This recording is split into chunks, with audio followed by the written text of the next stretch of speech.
రకాల చర్మ సమస్యలకు శాశ్వత పరిష్కారం ఈ శ్రీత 9281458181. మీరు తెచ్చుకున్న తెలంగాణ రాష్ట్రాన్ని గోదావరి నది నుంచి రావాల్సిన నీళ్ళని, కృష్ణా నది నుంచి రావాల్సిన నీళ్ళని ఒక్క చుక్కను కూడా తెలంగాణ రాష్ట్రాన్ని రానియకుండా లక్షల కోట్లు మాత్రం ఈ నీటిపారుదల ప్రాజెక్టుల మీద విపరీతమైన అవినీతి చేసి తిన్నారనేది కాగు లెక్కలతో సహా చెప్తా ఉంది.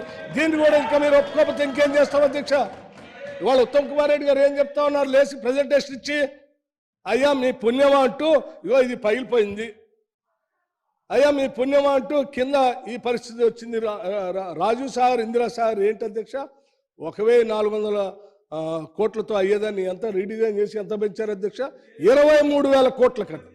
అరే 1400 కోట్లు, కేవలం 1400 రూపాయలతో అయ్యేటువంటి ప్రాజెక్టుని 23,000 కోట్లకు పెంచి దాదాపు 7.5 నుంచి 8,000 కోట్ల రూపాయలకు ఇప్పటికే ఖర్చు పెట్టి ఒక్క ఎకరానికైనా నీళ్ళు ఇచ్చారంటే దశ లేదు, దిక్కు లేదు అధ్యక్ష. దానికి ఒక్క ఎకరానికి కూడా నీళ్ళు ఇవ్వకపోగా మీరు రీడిజైన్ చేయటం వల్ల శాశ్వతంగా ఒక నదిని, శబరి నదిని కోల్పోయాం మనం.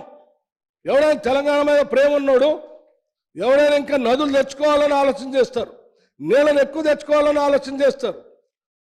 ఆలోచన వదిలిపెట్టి రాష్ట్రం ఆడిపోయినా పర్లేదు, నదులు ఆడిపోయినా పర్లేదు, వాటి మీద మాత్రం మన డబ్బులు వస్తే చాలు, రీడిజైన్ చేసుకుందాం, డబ్బులు తీసుకుందాం, ఆ ఏడాది జావనే వదిలేశారు మీరు.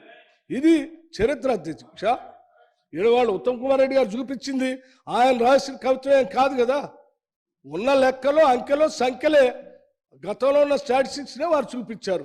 ఆ చూపించిన దాన్ని కూడా ఇంకా హరీష్ రావు గారు లేచి ఉత్తమ్ కుమార్ రెడ్డి గారు అబద్ధాలు చెప్పారు, అట్లా చేయలేదు, ఇట్లా చేయలేదు అంటే ఇప్పుడు మేము చెప్పిన లెక్కలు ఏ లెక్కలు కరెక్ట్గా చెప్పండి?